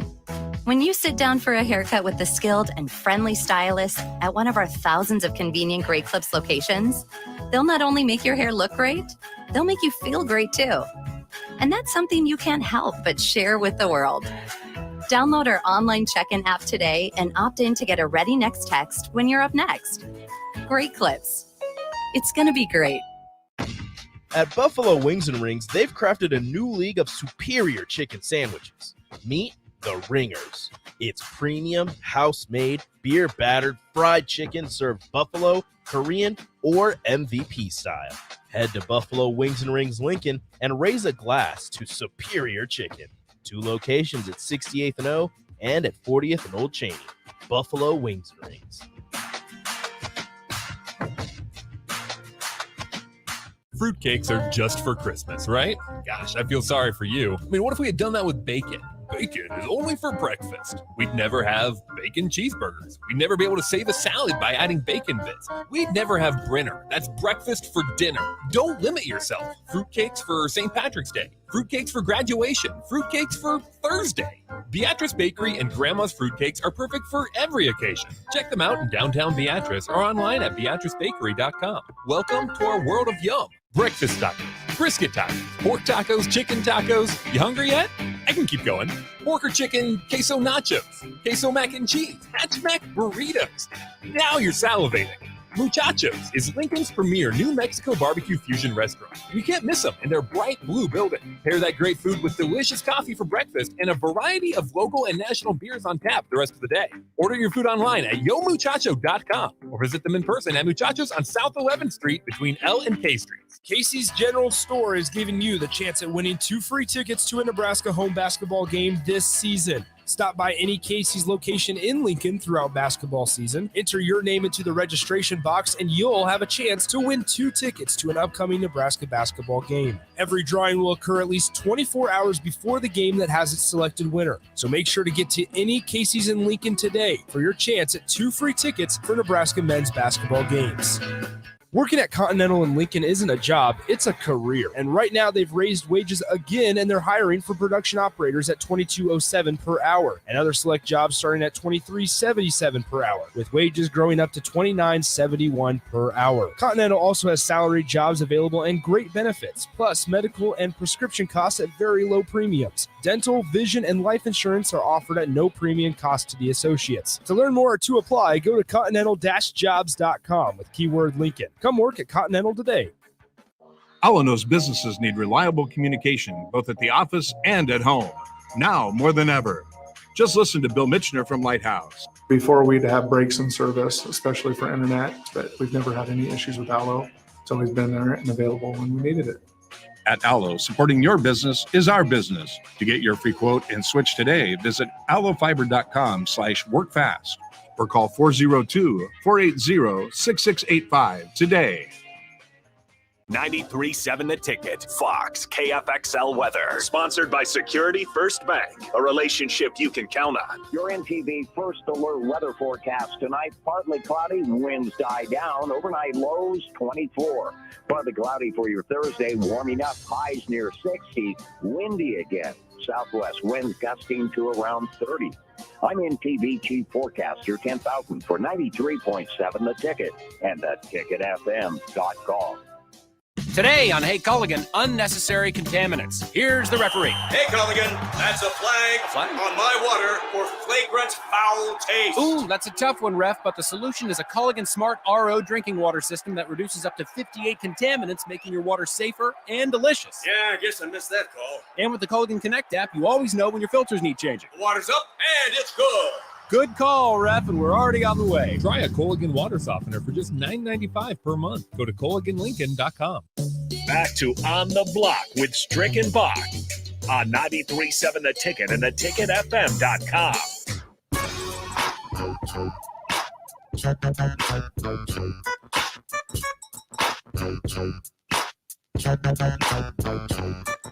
We're back on the block. I'm E. Strick and my partner Jake Bakovin. We're here to talk a little bit more about the baseball team doing big things down there at Haymarket. Coming in this year looking to make some noise after making a lot of noise last season, doing big things, giving the top teams in baseball all they can handle, but just coming up short of the big dance. But that's okay. They're looking good. They're feeling good this year. The Husker class of 2022 consists of about 8 scholarship players and 2 preferred walk-on signees. They really didn't get anywhere as far as in the recruiting rankings, but shoot, they did all they had to do in 2021, jumping in the top 20. And so they added some pitching. They feel good about their pitching this year. They got they got 4 right-handed pitchers, actually 3 from local kids out there in Miller, 2 left-handed pitchers and 2 potential two-way players, a shortstop and 1 first baseman. So they're feeling good about themselves. They come in the 2022 season ranked number 20th, coming off of a win, 11-9 win in an exhibition game against Creighton. But they're going to lose. They're going to lose somebody out in the outfield. Obviously there's been speculation that Chase Mason, the 6'4", 215-pound outfielder, they said he was a strong power hitter. He had some speed, a good arm. He was rated in the top 100 nationally as a prospect when he signed with Nebraska last fall. He was due to compete in the outfield. They're going to lose him. But other than that, man, they feel good about their recruiting class and what they were bringing back with 18 newcomers as well and to start the season off ranked 20th in the country by perfect game and 21st by Baseball America. So filling out, I mean, they seem to be the biggest bright spot, spot other than Husker volleyball right now. That's going on. And the Lady Huskers are still doing their thing in basketball. So we're still giving kudos to them. They're still playing their butt off. Some injuries and some things there have kind of hurt them some. But other than that, man, what's your thoughts about, the upcoming baseball season? Are you going to go out and check out a game? And, I would love to go out and check out a game, but now it looks like seats aren't available. I'm going to try to get in a suite or something. They sold out the reserve seats. A good thing we caught up to Evan Bland to let us know either you can still get some berm seats, you can still get some outfield seats. So it'll still be possible, but they're doing a great job.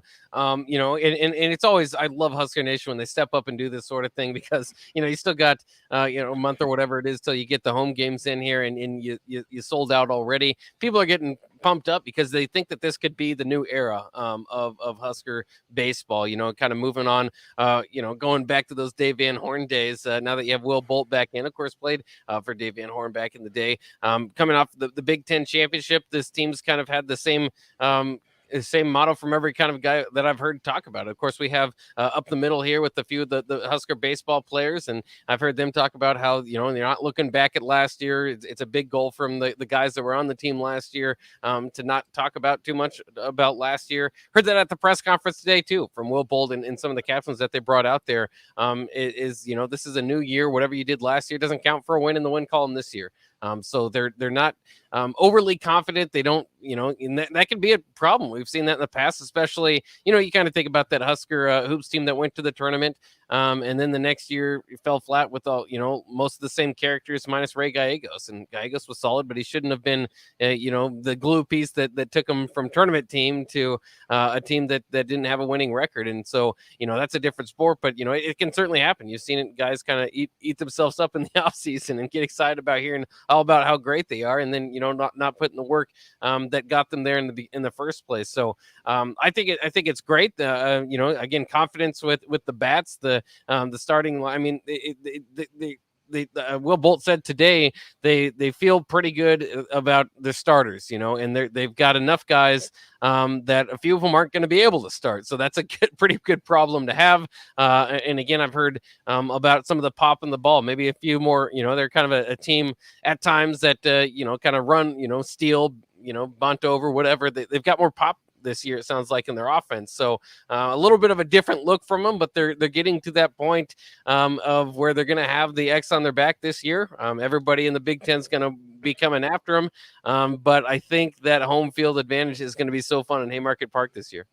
Yeah, and they feel also that they've upgraded, and they feel real strong about their bullpen play right now. They got some words that came out from the catcher, Griffin Everett, who's basically in his second season with the Huskers after transferring from Kansas City, Kansas Community College.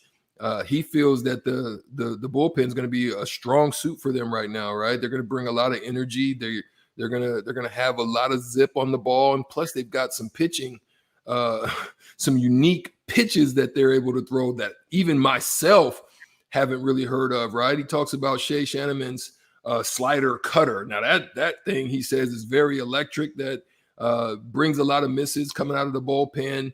Cotty Franks got a slider change. What the heck is that? A slider change, right? That is a new pitch that I want some film on that, a slider change. I want to see what that looks like, right? And then so then he says Kobe Gomes, who was a right-handed pitcher as well. They say he's got a real wicked splitter on him. So they feel real good about their bullpen play. That's, anytime you've got a strong bullpen, as long as the starters handle their business and the defense does what they're supposed to do, and you're able to put some runs on the board, having a good closing group is able to provide wins for you when it's necessary. Well, it's kind of cool too, and Kobe Gomez sounds like he's going to start as their closer, the guy that they rely on in that role. Most days to not, some days you might have kind of get tired and not want to do back-to-back days or whatever. But they feel good about their depth behind him too, as well as if there's any injury or anything that pops back up again there. But it's kind of cool too because we talk about how they don't want to talk much about last year, but you can't help but note that your program is taking that step up, right? So now. It was cool at the press conference just hearing Coach Bolt kind of talk about the goal to get to Omaha. And, every team does that. You do that every year, but recently it's kind of just fallen on deaf ears here in Nebraska. Even though the goal is to get to Omaha for every team, right? But it's just kind of like, well, yeah, I mean, everybody's got to say that. This year when they say it, and maybe they could say it with a little bit more confidence, you're going, that could be the next step. And he's talked about, hosting a regional, those things, taking that step up from Big Ten champions. You've got a building block to start with that's pretty impressive. So, obviously repeat that. Or at the very least be one of the top competitive teams in the Big Ten. And then when tournament play comes around, they want to be in a position to get to Omaha. And part of that is getting home field advantage when you can in those regionals or perhaps even the super regionals, which would be incredible.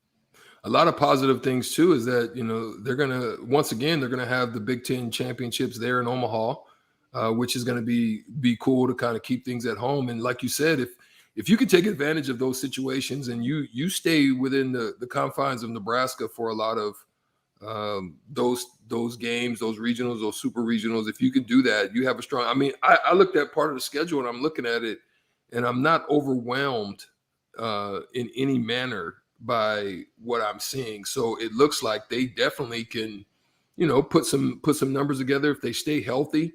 It looks like they can do what they need to do, stay healthy and put a nice run together and make things happen. And some of that stuff can happen for them. So we'll see. We'll keep an eye on it. Will Bolts is a great coach, and I'm sure he's going to do what's necessary to help them to put wins on the board. So, but the fans are excited, so to speak. I mean, they're excited about what they're going to be able to do, and the hopes are high and the expectations are high as well. And hopefully they'll fulfill those expectations, no doubt. Go ahead. Yeah, and it's going to be kind of fun too to see how that the enthusiasm in baseball, you almost feel like it's going to explode, right? I mean, if they are that good, or can get some momentum, they get a 5-game winning streak going into a Sunday or something like that, and early in the season, just because Nebraska fans have as far as the men's athletics have had a tough go at it, obviously, in the football season, not quite getting the wins. Of course, this baseball team won it last year, but it just kind of going through another year of disappointing football, and then the basketball situation where it's at right now. It just feels like this is the saving grace almost for Nebraska men's athletics fans, and I think that maybe that's part of what you're seeing with the your reserve seats sold out. Maybe that would happen either way. But, you don't always have to connect the programs. I think baseball fans were going to be excited about Big Ten champs either way, so that might have happened either way. But I do think there is going to be a little bit extra juice even beyond from what the baseball team created itself, just because the relief, and Husker fans love to see a winner, and they've just had a rough go at it in some of the other sports. Yeah, absolutely. And having a rough go at it, hopefully that rough go doesn't continue on with basketball. But I'd like to get your perspective though on what you would like to see tonight. What would you like to see just tonight on, we talk about so often about the rest of the Big Ten conference games that are still left and the opportunities to try to get wins there. But what would you like to see tonight that would give you a little positive perspective on where things possibly are and moving forward? Well, first and foremost, don't let another team that shoots about 35% from beyond the arc, light you up. I mean, because that's where it could get very ugly. I don't think it'll happen. I'm not necessarily predicting that, but that's kind of something that you don't want to see another opponent that is. We talk, leading into the game. This is a winnable game, and then you're down by 20 at halftime. I mean, that's what I think kind of sparked a lot of a negative and just kind of hostile environment this week, talking, for most people talking about Nebraska basketball. But in specific, I've said it before, I think that you want to see that this team respond to that with that little extra element in the care factor tonight, that hustle element, the whether it's diving on the floor or extra box outs or whatever it may be, see that extra element of hustle. But and I want to see it play out in the stats too. I mentioned it earlier in the show. I think the biggest thing tonight, and it's a big thing Nebraska has to overcome every night when they play these games, is they're an awful rebounding team, and it's just hard when you lose. We talk about losing streaks and how this team can't get over the edge. You're giving up 10 to 15 rebounds per night. No wonder why you're losing all these games, even the close ones, right? That's a huge difference maker. Well, tonight Minnesota is the only team in the Big Ten worse than Nebraska as far as rebounds per game.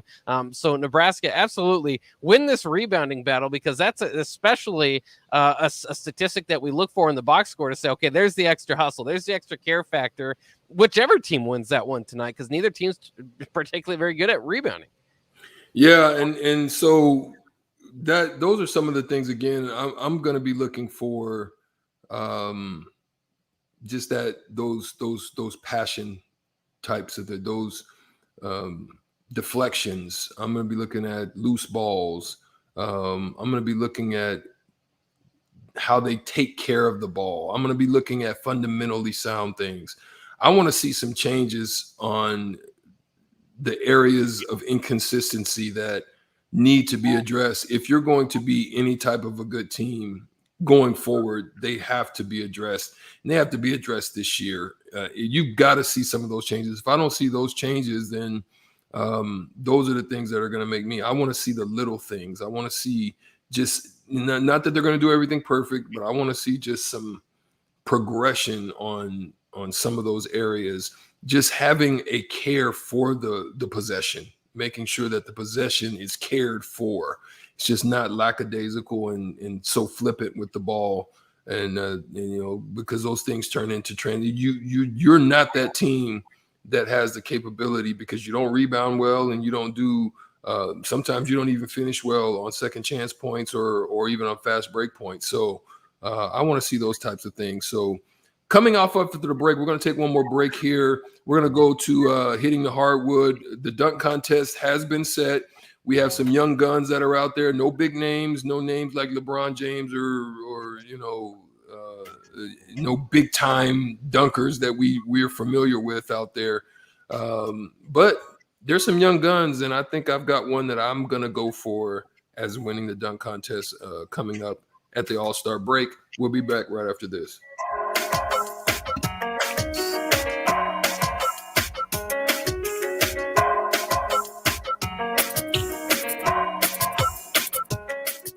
Allo knows businesses need reliable communication, both at the office and at home. Now more than ever. Just listen to Bill Mitchner from Lighthouse. Before, we'd have breaks in service, especially for internet, but we've never had any issues with Allo. It's always been there and available when we needed it.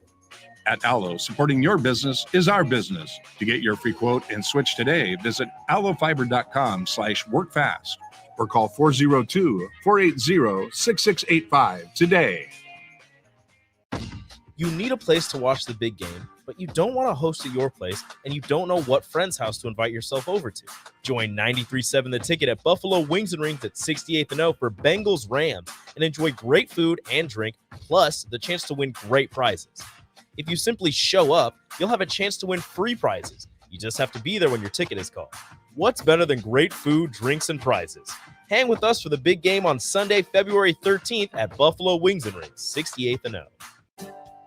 Herrick Services takes this time to wish everyone a happy and healthy Valentine's Day celebration. There are a lot of daily battles that everyone faces, and in all of our busy lives, it's vital to make sure your significant other is a top priority. This important message comes to you from Bart, Mike, and the folks at Herrick Services, your vending specialists here in Lincoln. Their quality service and expertise has earned them a fine reputation. That's Herrick Services, on the air because they care. Here's today's spent roaming, and to sleeping beneath the stars, to casting another line and letting time float by. From Shadron State Park to Indian Cave State Park and every recreation area, historical and state park in between, here's to your adventures, your memories, Here's to 100 years of your Nebraska State Parks. Plan your next trip today at nebraskaparks100.org. Sponsored by Nebraska Game and Parks. Aired with the Nebraska Broadcasters Association and this station.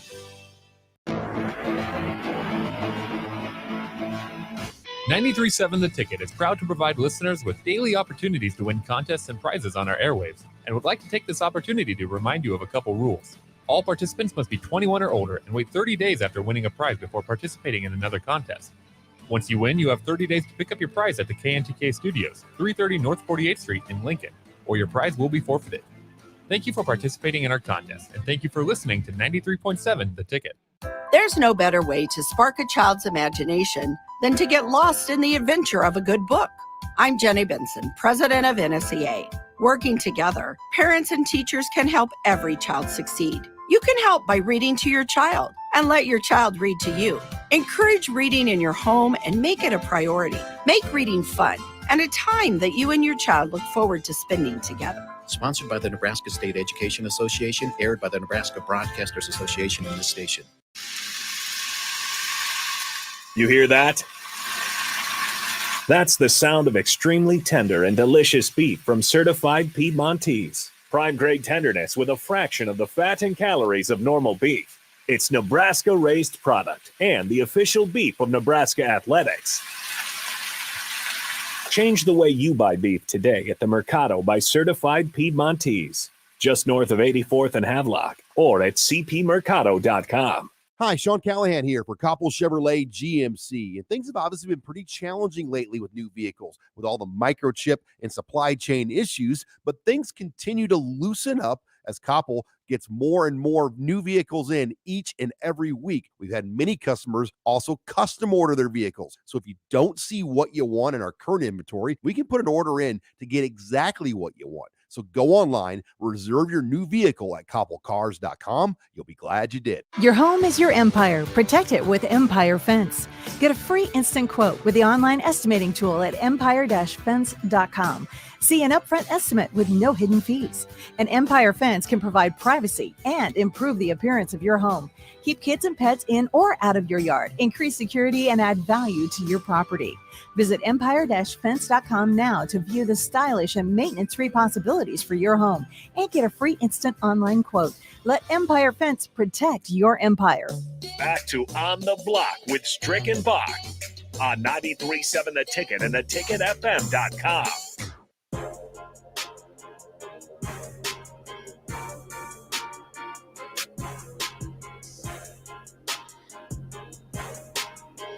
It's time for Hitting the Hardwood here on the block as we round things out with our daily segment about the NBA. And, of course, NBA All-Star Weekend coming up. NBA trade deadline also coming up. A little bit of a quieter day as opposed to yesterday where the likes of, C.J. McCollum, among others, traded. It was kind of a busy day yesterday. Not so busy today, but we do know a few different things. One, the Lakers are in trouble, and so we'll talk about that here in a second. But first, let's talk about the 2022 All-Star Dunk Contest, as those names have been released, and we know who will be in those. As Strick said in T's coming to break, not necessarily household names, but maybe we can see these guys, if they win, if you get going, maybe we'll see them at future dunk contests. Obi Toppin is going to be there from the Knicks. For what it's worth, he was a major pick and college player of the year a few years ago. He's averaging 7.5 points per game right now for the Knicks in 15 minutes. Jalen Green, I don't know if everybody knows this, second pick of the draft last year. Might surprise some people. Not necessarily a household name because he went the G League route, but he is averaging 14.3 points per game with the Rockets. Juan Toscano Anderson, he's been with the Warriors for a few years, averaging 4.6 points off the bench there in about 15 minutes per game, but he can get up. And Cole Anthony, of course, the former Tar Heel, averaging 17.8 points per game, 6 rebounds, 6 assists for the Orlando Magic in about 33 minutes per game. You said you already had a favorite picked out among that group. Who do you think's going home with the slam dunk contest trophy this year? So as you may not know, Cole Anthony, I do know them. Greg Anthony's son, and of course a couple times we went to the game with Greg, and so rooting for Cole just because on the love, right? Yeah. But I really think you're going to be surprised at this Jalen Green kid. This kid is a super leaper, like looking in the rim type leaper. That's the guy that I'm thinking that's going to get it done and in spectacular fashion. And he may even try some crazy stuff, but I still think that he has enough in his trick bag that he's gonna be able to get to pull this out. Obviously, Topin is a high flyer as well, coming up short to Anthony Simmons last year. And Anthony didn't want to try to bring it back and run it back. But yeah, I'm thinking Jalen Green's gonna get it done. Yeah, I could definitely see that, and I'm just excited for him to get a chance to kind of showcase himself. Again, playing with Houston, who's kind of a team that's obviously rebuilding, doesn't have a bunch of stars on the team right now, and so it doesn't get necessarily the national spotlight the Rockets had a few years ago with Chris Paul and James Harden in that group. But I think that'll be fun, kind of his introduction. And like you said, Cole Anthony, always kind of a fun story. I guess having watched him, he doesn't always play up. I mean, he's kind of he's a smaller player, so he doesn't always attack the rim quite as much, but apparently he can. So I'm excited to see him be able to do that. Yeah, he's bouncy, but like you said, it's just not something that he does on a regular. He's a setup guy, and gets it from the perimeter most likely. But yeah, he's bouncy. Yeah, I'm excited to see that. Other storyline in the NBA that I wanted to talk about, as always. I mean, we always like to talk the Lakers, especially when they're down. I'm a Celtics fan. I'll always talk about the Lakers when they're down. It's a fun topic. But they did lose to the Bucks last night, 131-116. We know this is an older team, a veteran team. It's not kind of working well out there. And two different guys kind of made headlines post game last night. Westbrook again held out of the closing lineup, not feeling good about it. He said, quote, "I shouldn't have to hit any benchmarks, to be honest. I earned the right to be in the closing lineups." Of course, this has become a story as the season has developed, as Frank Vogel has the say so, and has been told by Lakers management that he's allowed to run with whatever lineup he wants to, with or without Westbrook, regardless of the pay scale that Westbrook obviously has. There's a lot of rumors around the league. We've talked about it a lot that Westbrook isn't there. Maybe more interesting last night was that LeBron, with AD right by him, by the way, said that he doesn't think the Lakers can reach the level that the Bucks are at right now. He was asked if they can reach that level. It's not like, are you at that level? Clearly not, but can you reach that level? Did some people call him the GM? Is that LeBron putting pressure on the Lakers front office to make the moves? I don't think there's really any other way to read it. They're going to have to make some moves at the trade deadline for him to believe in this team. Well, the crazy thing about everything that's being said, there's so many detractors, or so many people that are saying different things out there right now. One of the things that is being said is that this is a top-down thing. It seems like Jeannie Buss. People are confused. People are not understanding where they sit. There's a lot of voices in her ear, and in essence, she's hightailed it, hidden from the scrutiny, so to speak. Rob Pelinka, obviously the GM. A lot of distrust with him right now. Obviously, when you lose Magic Johnson, who is a longtime Laker, and then you do crazy stuff like taking the season tickets away from one of the greatest legends who they freaking have the logo after, in Jerry West. You take his lifetime season tickets away. You're doing some crazy things in there. So at this point, yes, there needs to be some adjustments made. There needs to be some things done. But who wants to go play for the Lakers right now? I mean, obviously you're playing in one of the most storied franchises, but at the end of the day, with so much turmoil, so much craziness, so much uncertainty, so much confusion, who would want to come and play for the Lakers at this point, right? So that's the problem that they're going to have to deal with, especially in the offseason. Bill Plaschke, he said that most of the last 2 years, the question facing the NBA's most glamorous franchise has been is which superstar is going to sign with the Lakers. The problem is they got, and again, this is a testament to LeBron James. LeBron James basically called for what he wanted. Rob Pelinka gave him what he wanted. And now you can't act like you weren't a part of that decision. You know what I mean? I'm not the biggest fan of LeBron James, so to speak, because of just the way he handles things and the way he does business. But, he is a talented player and he's been that. But at the end of the day, he called for this. He got what he asked for. And now you can't put the blame and lay it on anybody's feet because you got what you asked for. That's the way. And it's fascinating too. I mean, just the roster decisions, they seem to avoid shooting at all costs for some reason. It's been very obvious that that's what they needed, and they just don't seem to get those in some of the role players. I mean, Malik Monk and Avery Bradley. I mean, Malik Monk's doing what he can, but it's kind of weird that they haven't addressed that with one of their bigger stars.